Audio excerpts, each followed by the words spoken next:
Before the apocalypse, I could have had chemotherapy, lateral healing crystals. Now all I can do is take pain pills and wait for the end. The fucking pills aren't working anymore. Well, do you take pain pills if we find them? Hell yes, anything and everything I'll trade for any you find. What if we found a cure? Ah, what a comedian. There's no cure, not for 150 goddamn years. Not unless you believe those crackpots who say that Finster found one before he died. Who is Finster? Mad scientist lived in a place called Darwin's Village. Was working on modifying humans for hostile environments. But there are rumors that he invented a lot of diseases and cures too. Bullshit, of course. And even if it wasn't, Darwin Village doesn't exist anymore. Where was Darwin's Village?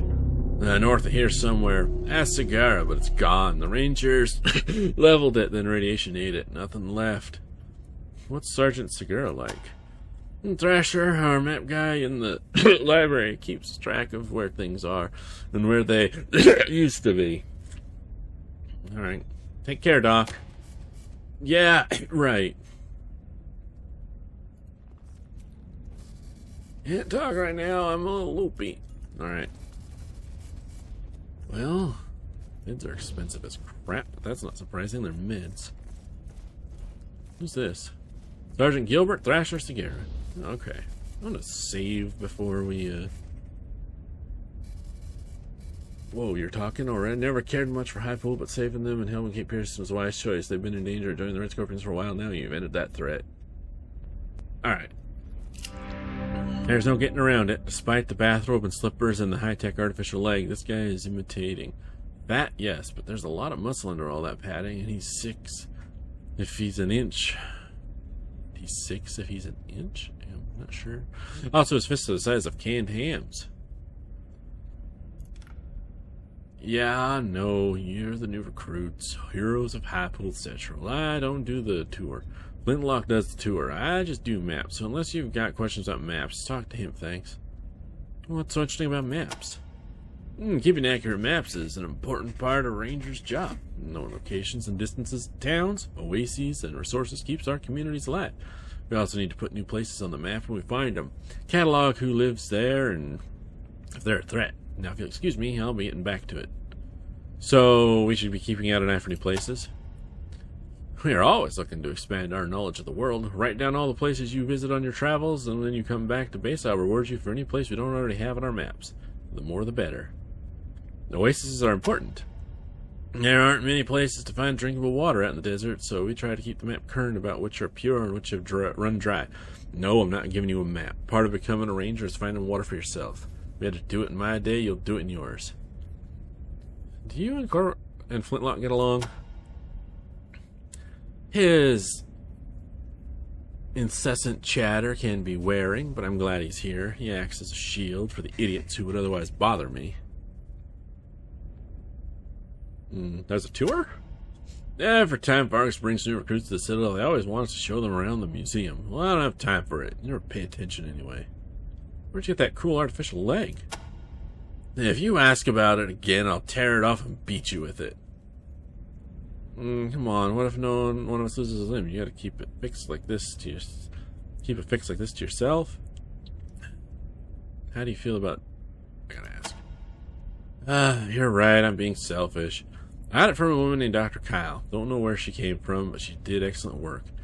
It's not for the squeamish, though. The new leg is fine, works like a charm, but it's powered by a fuel cell that's implanted in the chest. Kind of freaks me out, to be honest. What's freaky about it? Nah, it's like a little blue gem set into my breastbone. First few nights I had it, the glow kept me awake. It just feels unnatural. Alright, Tony Stark. How do you feel about Vargas? That's General Vargas to you, a wild man back when we patrolled together. Now he's too cautious for his own good, or the Rangers. So you're proud to be a Ranger? If the Rangers didn't exist, I would have joined some scavenger gang and been dead before I was 30. I may have lost a leg in my service here, but I have found my mind. I call that a bargain, the best I ever had. How do you mean too cautious? Oh, we lost a lot of men taking this place, and I understand him wanting to regroup and rebuild, but it's been 50 years. While we've been sitting here guarding our little patch of weeds, the weeds have been growing beyond our borders, and every year we let them go, and they're going to be harder to cut back when the time comes. Weeds? The raiders, militias, mutant animals, mad scientists, cults. We keep our backyard clean, but beyond it, the wasteland is worse than it ever was. And there are places out there that haven't been updated on my map since we got here. What are our borders? Look at this map. This is Ranger Citadel. Our territory stretches from rail nomads here in the north to Ag Center in the south and High Pool in the east. That's it. Everything outside that triangle has become terra incognita. Our influence is shrinking when it should be expanding. You know about High Pool? The reservoir and water treatment plant, places like a fortress, which is no surprise considering how valuable water is. We get our water from them in exchange for patrolling up there. Good thing you saved it. What do you know about the Ag Center? Well, it was a research facility that tried to figure out ways to grow more and better crops in Wasteland. Now it's gone thanks to you, and we'll probably all starve. I couldn't pick both, man. Tell me about the rail nomads. A little town built up out of rail cars, always fighting amongst themselves. They don't generally bother anybody else. Bit of a drug problem, though. I wish they would end their conflict. Every time one of them gets the upper hand, I have to change my maps. Where's Darwin's village? Darwin? Not Darwin's. Darwin doesn't own it. Well, nobody does since the radiation overwhelmed it. It's abandoned. I'll mark the spot it used to be in your map. Darwin Village.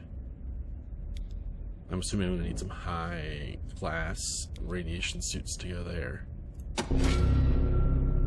Enjoy the hike. Goodbye, Sagara. Back to work. Angie. Though this shelf is mostly filled with charts, maps, and surveys, that may as well be in Venetian. A few interesting titles stick out.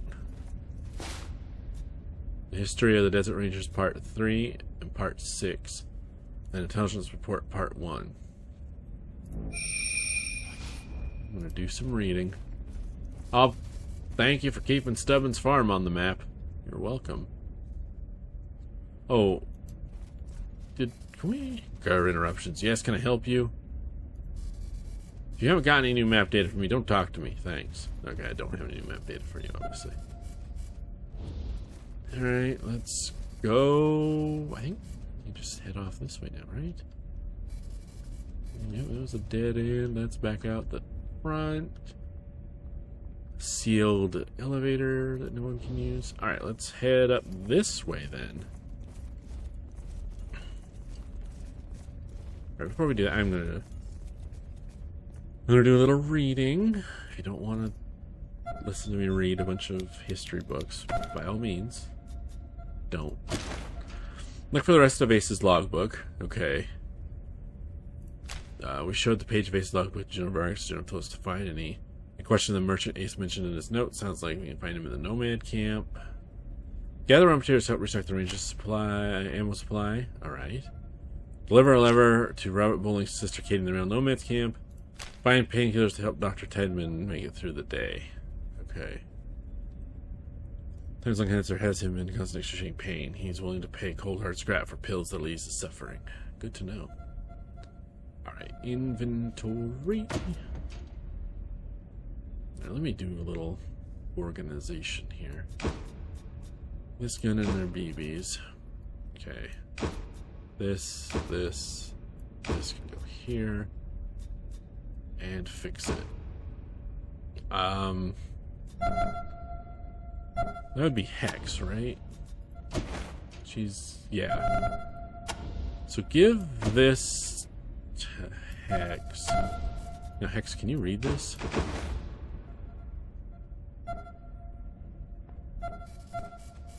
Hex is using books on Hex. Daisy's giving the book to Hex. Oh, I think it leveled her up. Success! +1 toaster repair skill. Hey, nice. So what's that bring the toaster repair up to?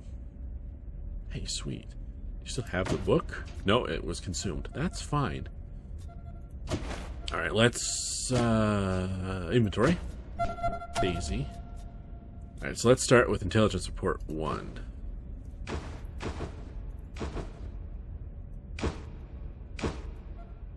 Oh, right click. Yeah. Intelligence report. Investigation into the occurrence of robots in the Las Vegas sewers by Ranger Ann Elk.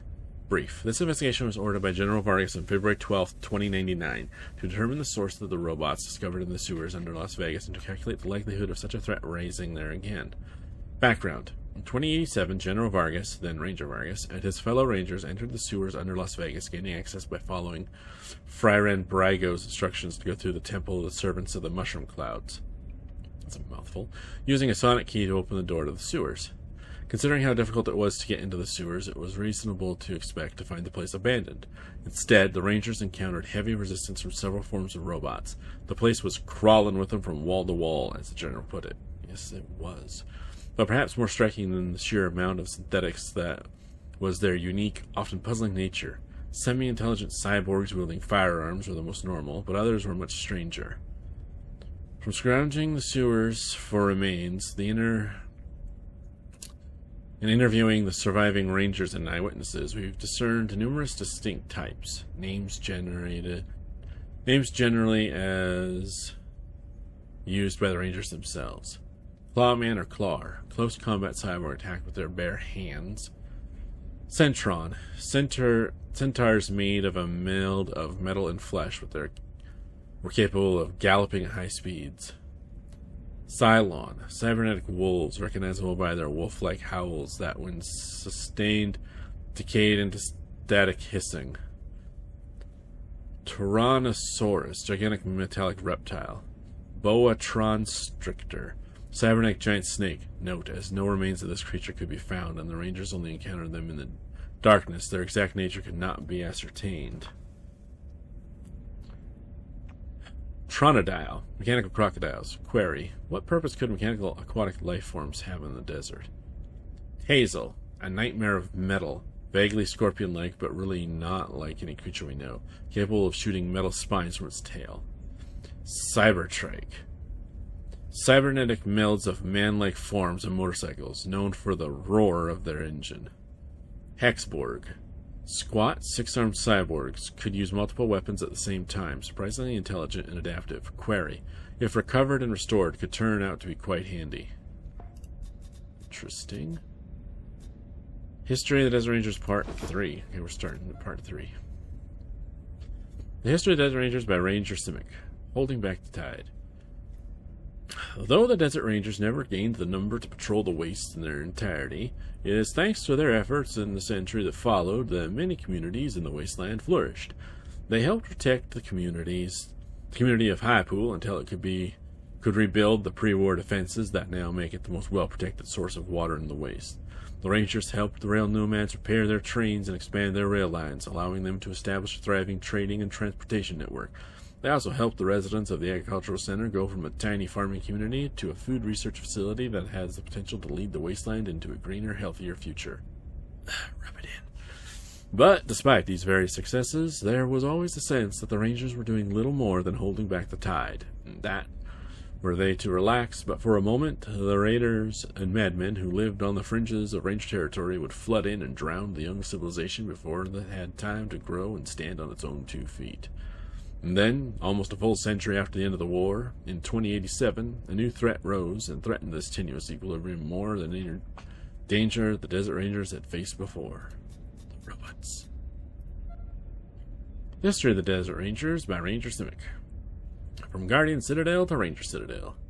In the 15 years since the Desert Rangers have moved their headquarters from the old prison facilities that had served them for a century to the larger and more secure Guardian Citadel, initially there was some thought given to keeping the prison staffed and returning it to its original purpose, but this would have required manpower that the Rangers needed to keep patrolling the wastes for remnants of Base Cochise's cyborg army and Finster's monstrosities. For while those threats were averted, the mark they left on the Wasteland has not entirely faded. And so, with their greatest danger past, the Rangers are now a strong and well-respected force in Arizona, fully capable of fulfilling their promise to their fellow survivors of the apocalypse that they will be ever vigilant defenders of the wastes, and strive with hearts, minds, and strength of arms to bring about a new and better era of human civilization. Afterward. I undertook this task of writing an accurate history of the Desert Rangers due to an incurable fascination with the history. While much historical writing survived the apocalypse, it pains me to think how much human accomplishment from that point onwards has not been written down, could easily be forgotten.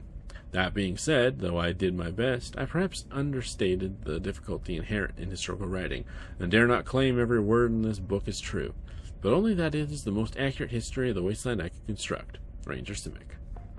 Alright. Let's roll. Okay, now we'll head deeper into the... Actually, okay, hold on a second. I'm gonna put these back on this shelf. Also, did I miss this shelf and the potential for other books? No. And also, no. You don't want these, do you?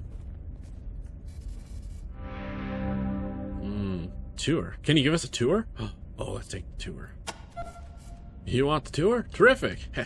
Most of the fellows run screaming when I start talking about the old days. Great to have an appreciative audience. That's a strange one. There's a lot of those little cards around, all completely worthless, but this one meant so much to a guy that he paid the Rangers who bought it to him in more gear than you could strike. I never found out what he wanted it for, but when he died, we decided to retrieve it and preserve it. Bizarre how one little piece of plastic got us so much loot.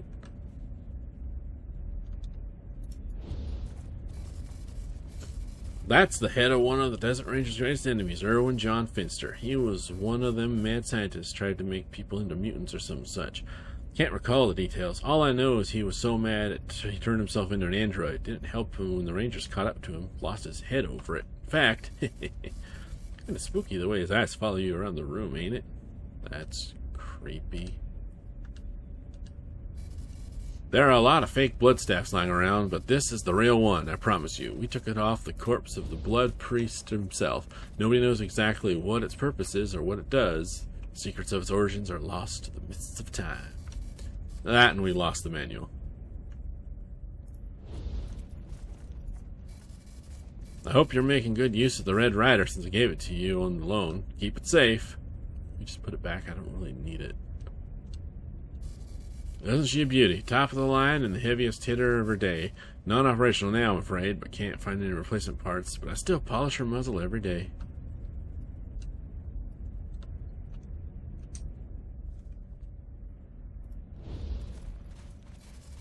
Now that this is a useful piece of plastic, it's got us through the final doors in Sleeper Base 1. Well worth the hours of fighting it took to get it. Arguable. Not much to look at, is it? But you would not believe what we found inside it. Always check broken toasters, children. They're like slot machines. Sometimes you get nothing, sometimes jackpot. Well, that's all for now, children. Come back if you want a tour again. Thanks, Flintlock. Now let's go.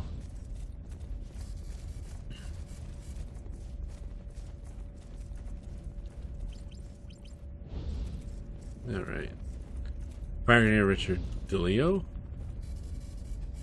Rangers? What's in here? Sorry, Rangers, only authorized personnel allowed in the brig. Oh, okay. I don't need to go to the brig. Rangers?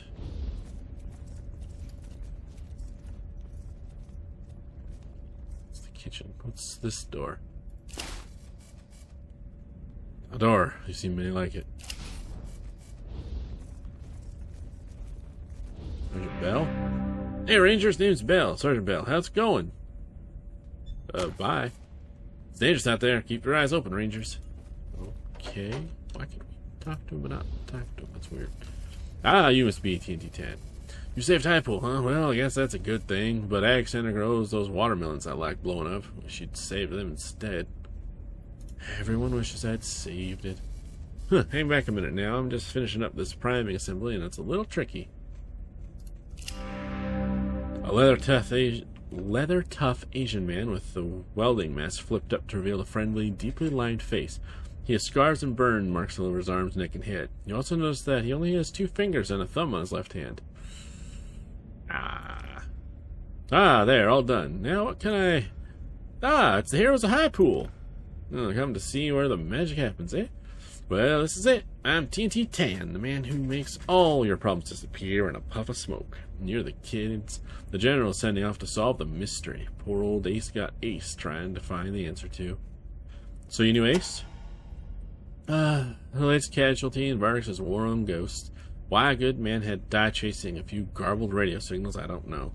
Ace was one of our best, a veteran who knew the waste like the back of his hand. Some robot kills him? Yeah, good men die in the waste all the time, but his death wouldn't feel so pointless to me if he had been fighting a real threat. Thanks for watching. If you enjoyed the video, take a moment to hit that like button. If you haven't done so already, subscribe and hit that bell notification icon to stay up to date with all the new videos. As always, I enjoy and appreciate your comments, and if you could share my channel and videos on social media and across the internet, it would help, as it is your support that keeps this channel going. So, until next time everyone, as always, please, stay safe out there.